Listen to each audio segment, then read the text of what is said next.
Thank you so much. I'll talk first about natural-born citizen. Before July the 4th, 1776, everybody born here was born a subject of the King of England.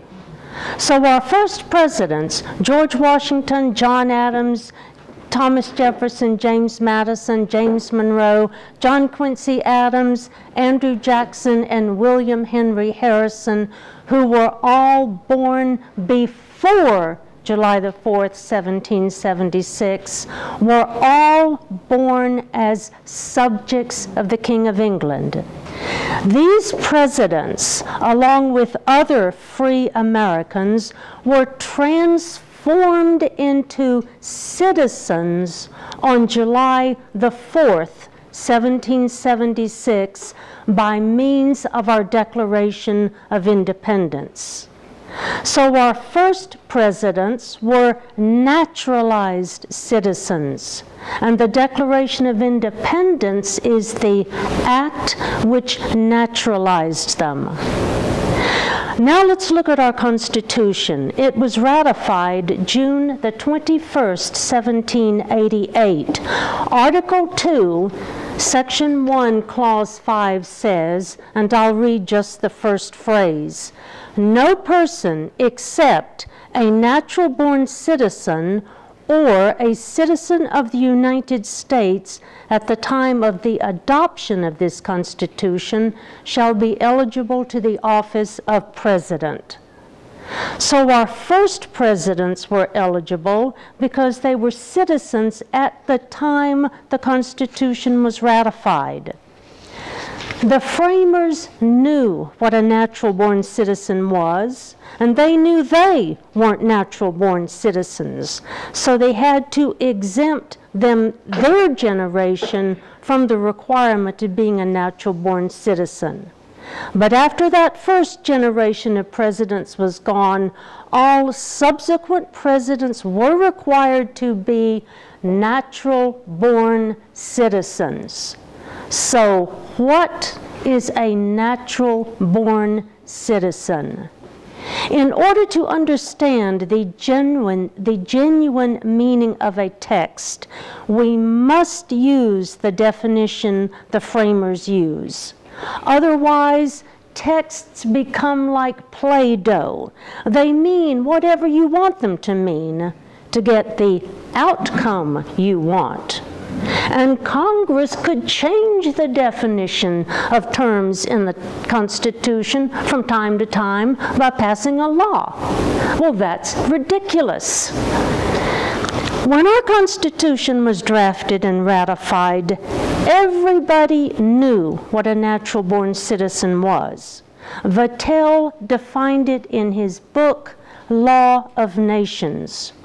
And we know from correspondence from Benjamin Franklin and other sources that the delegates to the Convention of 1787, where this was drafted, relied on Vattel's book. It was a classic, studied in the universities, and everybody knew it. Vattel said that natural-born citizens are those born of parents who are citizens. It is necessary that they be born of a father who is a citizen.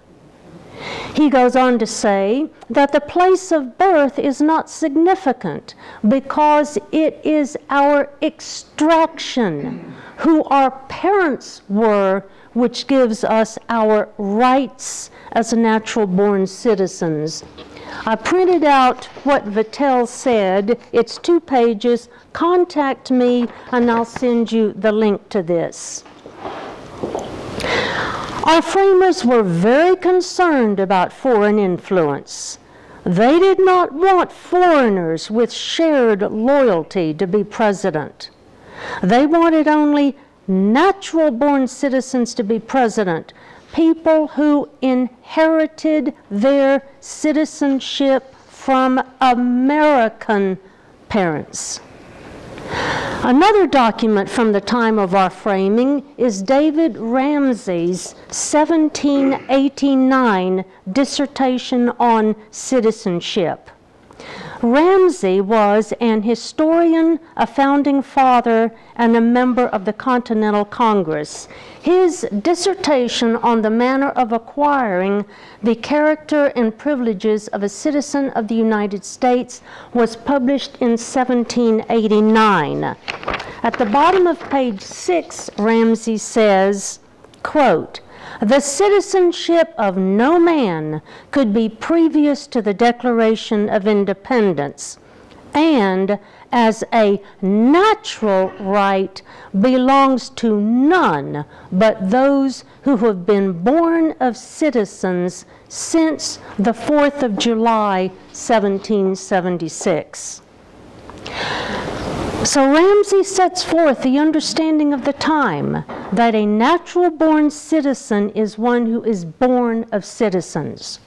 So a natural-born citizen inherits his citizenship from his parents.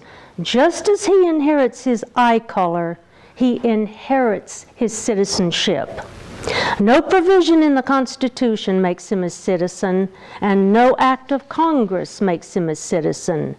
Just as no provision in the Constitution or act of Congress determines his eye color. It's inherited from his parents. It's in his blood, not an act of Congress.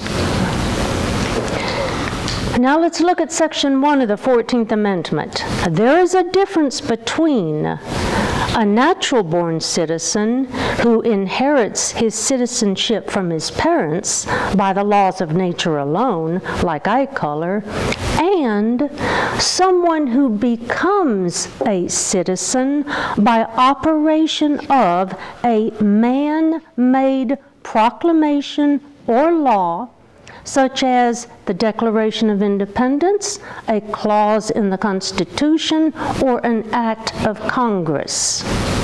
One of the purposes of Section 1 of the 14th Amendment was to extend citizenship to freed slaves.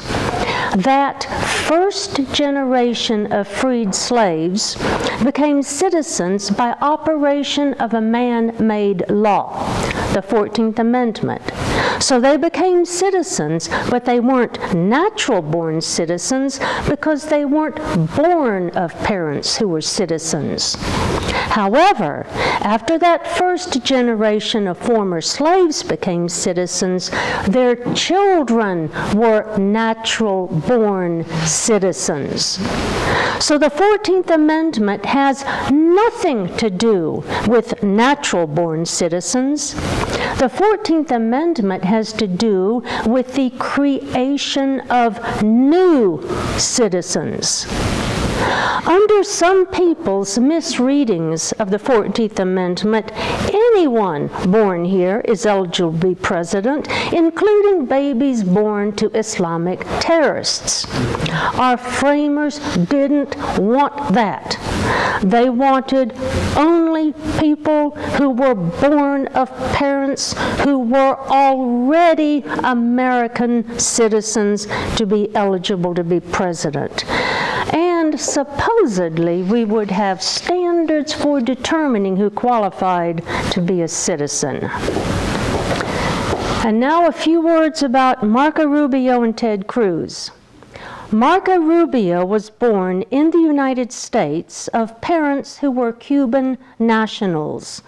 They were lawful residents of the They were lawful residents who were subject to the jurisdiction of the United States, but they weren't U.S. citizens when Marco was born. So Marco is not a natural-born citizen. Marco is a naturalized citizen because his citizenship is by operation of a man-made law. Section 1 of the 14th Amendment If it weren't for Section 1 of the 14th Amendment or some other man-made act of Congress, Marco would have been born a resident alien. He would have been born with the same status of his parents. Ted Cruz was born in Canada of a father who was a Cuban national or a Canadian citizen, and an American-born mother whose status at the time Ted was born is not clear. But her status doesn't matter. The father is the one who counts. Now, at the time of the framing of our Constitution, the doctrine of coverture was in effect. Under that common law doctrine, husband and wife are one, and the man is the one. The woman's legal identity was subsumed into that of her husband's. As a holdover from this, married women still sometimes refer to themselves as Mrs. John Smith.